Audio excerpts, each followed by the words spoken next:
This happened a few years ago. I haven't touched any technology after what happened until now. So, I've been using technology since I was a kid. At 12, I learned how to write scripts and programs to hack into systems, and ever since, I was hooked. Fast forward, I'm in my second year university. I'm now quite good at hacking, albeit somewhat cocky. Throughout high school, I'd made a lot of money hacking.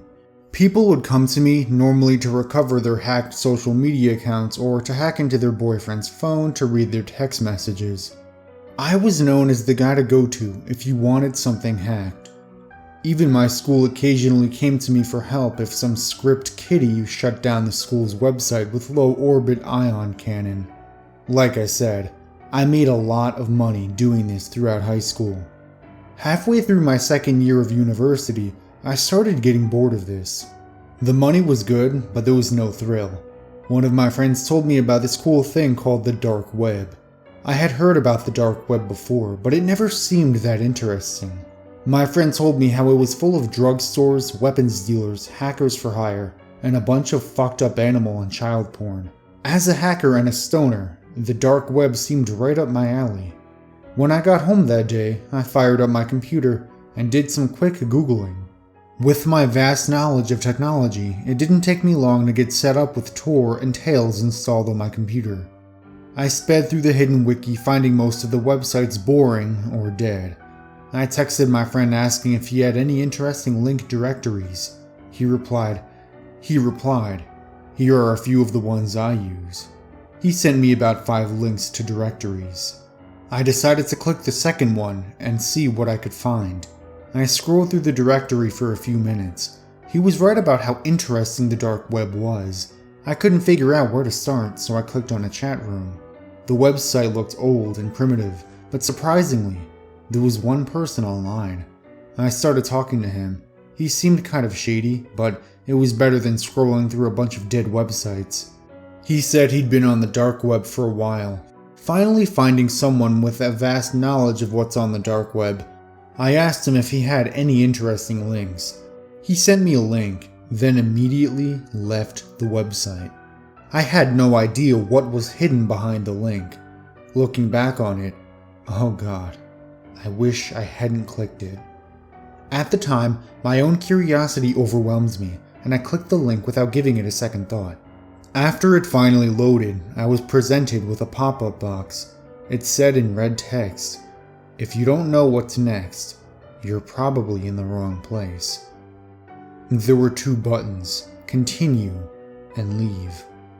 I instantly clicked continue.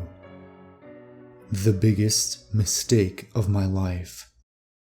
It brought up a black screen page with a blood-red title at the top of the screen, The Freak Show. In the middle of the screen there was a chat box. A message popped up from someone titled Admin. He said hello. I said, "Hello, interesting website you've got here." He replied, "Thank you. Are you here to view the show?" I thought to myself, what show? Out of curiosity, I replied with a yes. He said, "Since you're a first-time viewer, it'll cost you $500 via Bitcoin in order to view the show. Future viewings are free." From all the money I made hacking, I had enough to fuel my curiosity, so I went ahead and paid the $500. After paying him, I was surprised. I was given a zip file instead of a link. I had developed a custom-made antivirus that appeared to work well, so I risked downloading it. When I unzipped the folder, there were 2 files inside, an installer and a file named readme.txt. I started by opening the text file. It just said, "Do not send the installer to anyone, or else." I went ahead and closed the text file and opened the installer. It took about 15 minutes to install, which was strange for my computer. After installing it, it opened up automatically. Across the screen it said, "Hello, welcome to the Freak Show. We use a custom program for our streams instead of live streaming on Tor due to Tor being too slow. We also need the extra security." After about 10 seconds, the screen changed to a countdown with a chat room next to it. At this point, I was starting to feel that whatever happened next would not be good. The timer displayed that there were 30 minutes until the stream started. I set my screen name to Jake's Kent 157, not my real name, but I needed an alias. I said hi in the chat, but I was ignored. I waited 30 minutes, and after the timer hit 0, a video feed began. On the screen there was a guy in a mask with 3 people side by side in front of him. He started speaking with a voice changer to mask his voice. He said, "Welcome to the 26th stream of the Freak Show. We're happy to see all our old viewers and a few new ones. We will now randomly choose who gets to choose who to kill first and how to kill them." At that point I realized I was fucked. I was in too much shock to close the window. I watched as the feed turned into a bunch of names scrolling by until it landed on someone named Gore725. I watched as he made his commands. First stab him in the kneecaps, then cut off his fingers. After that, gouge his eyeballs. When that's finished, drill into his stomach. And to finish him off, burn him with hot metal. I watched as the sicko did all of this. I watched as the victim screamed in pain. After everything was done, he said, "Now, for the next one." After that, I snapped out of it and went to close the page. When I clicked on the X, it said, "Sorry, no leaving mid-stream." I was trapped. The wheel popped up again, but this time it landed on me. I couldn't respond. Instead, I typed in the chat, "You sick fucks. Why are you doing this?" I was met with all the people in the chat calling me things like pussy, dumbass, and retard. I then said, "I'm calling the police." I shouldn't have said that. The owner of the site said, "Call the police and you'll be in next week's stream, Logan." That made my heart freeze. He knew my real name. He then pasted my parents' names, my address, school, age, and IP in the chat. I immediately went to Task Manager to close Tor in the program. As soon as Task Manager opened, it said, "Not responding." The guy said, "Don't try that in chat." I pulled the plug on my computer without a doubt. My screen went black. I ran to my parents' room, told them what happened, and said we had to move. They believed me and called the police. The police took care of everything and put us under police protection. Within a few months, they found the website owner. He was a 32-year-old man who lived off a combination of welfare and the money he made from his red room. It was many years later before I finally started using technology again. The dark web is an abyss of terrible things. If you're smart, you'll stay on the surface web. But I can't control what you do. I see a lot of people interested in the deep web these days, mainly teens. People talking about red doors and many other alternative names to things they think that are real, but haven't seen themselves. People question this every day. Are these red door events real? Do they really happen? They're very real indeed. Unfortunately, people with sick minds who get off on torture and other abnormal things go searching for these red doors, and when they find them, they dish out great amounts of money just to control the show. The shows are usually hosted by someone from the Middle Eastern portion of the world. It's always a dark-skinned person hosting the show with their faces covered by cloth or a mask. The host always seems to be in a pissed-off demanding mood, and always seems to be under the influence of some type of drug or booze. I'm going to tell you the experience I had once when going deep into the deep end of the web. Some of you may have heard of it, but can't get there. You can't get there with Tor. Tor is infested with law enforcement. Red doors won't show up on the Onion anymore like they used to. The only way you can get to see a red door show is through a shadow web. And to get to the shadow web, you need an anonymous server, which is called Skix. It's like the new Tor, but without the law enforcement. The world is a much crueler place nowadays in the cyber world. As a recently retired FBI agent who specialized in cyber crimes all around the world, I'm here to share a story of what I saw on one of my last cases before I retired. The case was never closed and got passed to the agent who replaced me. This was 4 months ago. I was working on a case that had been opened up through an anonymous complaint we had received online. The complaint was lengthy and in detail described and mentioned many acts of torture beyond what I had seen in my time with the agency. The tipster had sent screenshots of what he or she had seen one night while digging deep into the web. They explained how they had been a regular on the deep web, but how everything was dying out due to LE that they wanted to dig deeper. So they found the shadow web. The process of becoming a member of the shadow web was lengthy. The person claimed it took up to 2 weeks before they were granted access after paying. Finally, the email they were expecting came in and they were granted access after installing Skix. This was the new software that would allow them to access the shadow web servers. Little did they know what they were getting themselves into. I won't go into details as to what they mentioned in their report because it still is under investigation due to the person being murdered in their own home from an unknown. This is where I will mention my experience as part of my personal investigation.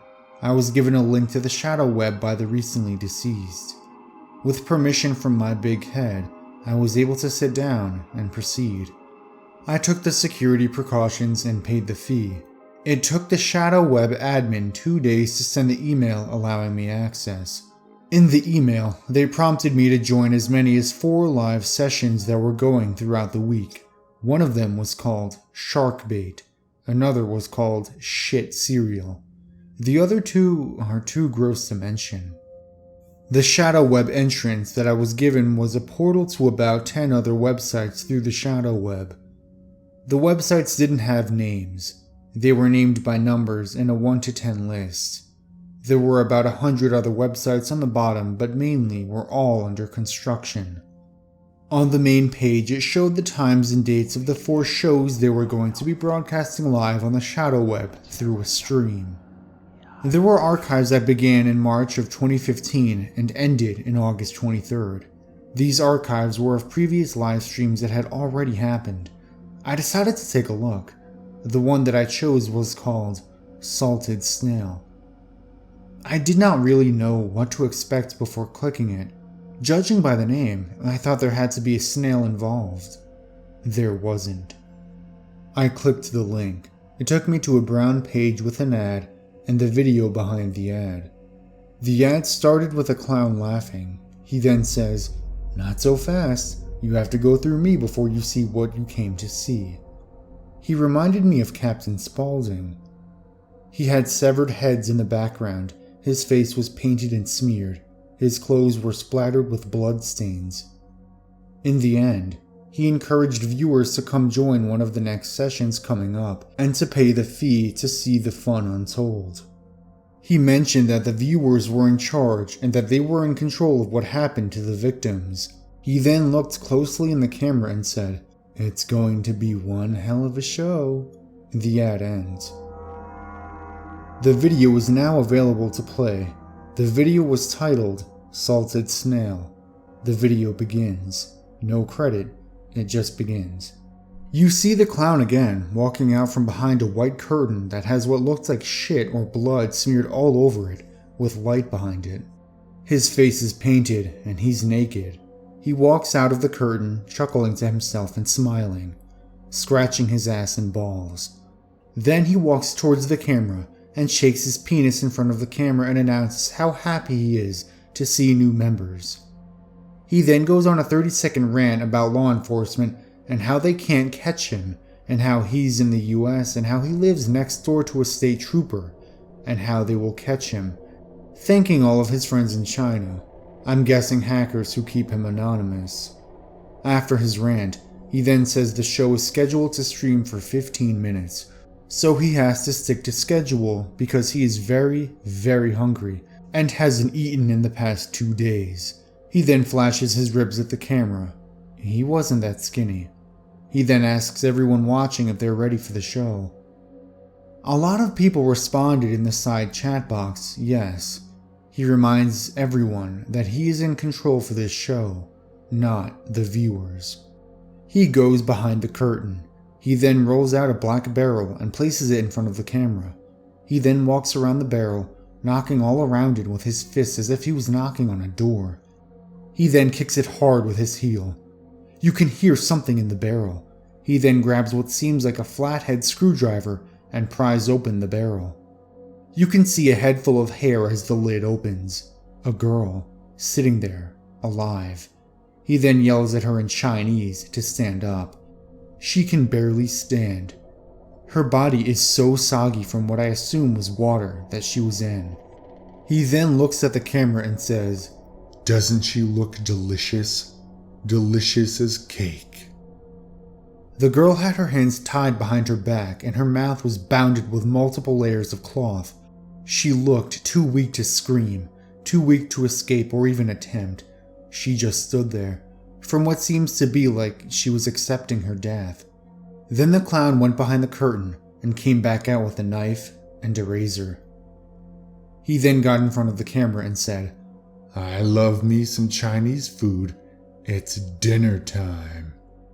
The girl then looked at him and he nodded at her and said, Yes, it's time." Her eyes opened wide. She tried to scream but couldn't. He then teased her, poking at her with the knife. She began to bleed instantly from the poking. She was extremely soggy. Then he showed off the little razor blade and proceeded to cut little squares on her shoulder as if he was cutting a piece of cake. Pretty soon, he was at the other shoulder, then her chest, breast, and stomach. The scene was extremely gorish and violent, almost as if filleting a fish. By the time he was finished with her body, he had a plate filled with her skin and tissue, what seems like a plate full of soggy skin. The girl was still alive. Her body looked like it had been eaten by piranhas. The only thing remaining were her breasts and her face and hair. He then took the plate behind the curtain and brought back out another plate. He then looks at the camera and says, "Well, look at that. Doesn't she look great? She may have lost a couple of pounds, huh?" He then winks at the camera and laughs. He proceeds to cut off the girl's ears and lips. What looks now like a mutilated body that is still alive left me wondering what he had done to other people in the past. I was enraged and extremely disturbed about what I had seen. The finale showed the clown coming out of the curtain with 2 containers of salt. He then poured the salt over her body where her skin had been cut off. He poured a good amount on her ears and lips too. The girl suffering, hardly moving but still somewhat standing. He then looks to the camera and says, "I bet you motherfuckers thought I was going to kill her, didn't ya? I'm not a murderer." He then pushes her head back down into the barrel and closes the lid. He looks at the camera and says, "Stay tuned for the next episode." The camera then shows him putting a white tablecloth over the barrel and placing the plate full of soggy flesh on the barrel as well. He then lights a candle, grabs a fork and a knife, and pulls up a chair.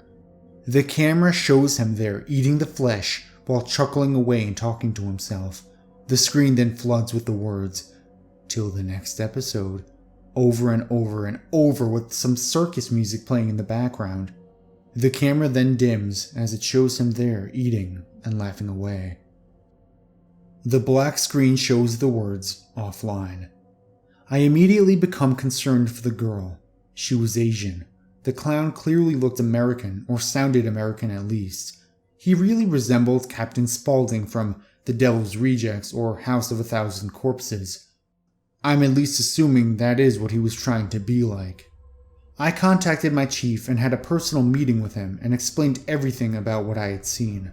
He then laughed and said, "You've seen him, that evil fucking clown on the internet. He's been around since the late 90s doing these shows.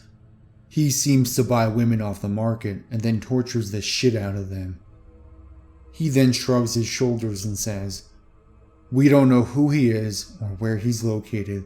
The Chinese help keep him anonymous." To me, this was something new. As an agent who dealt with the homicide and piracy, I had never encountered nor seen anything like this. I'm now retired, I thought I would share this story with Reddit. Everyone should know the deep web is deep and free, but the shadow web, that's something you don't want to go to.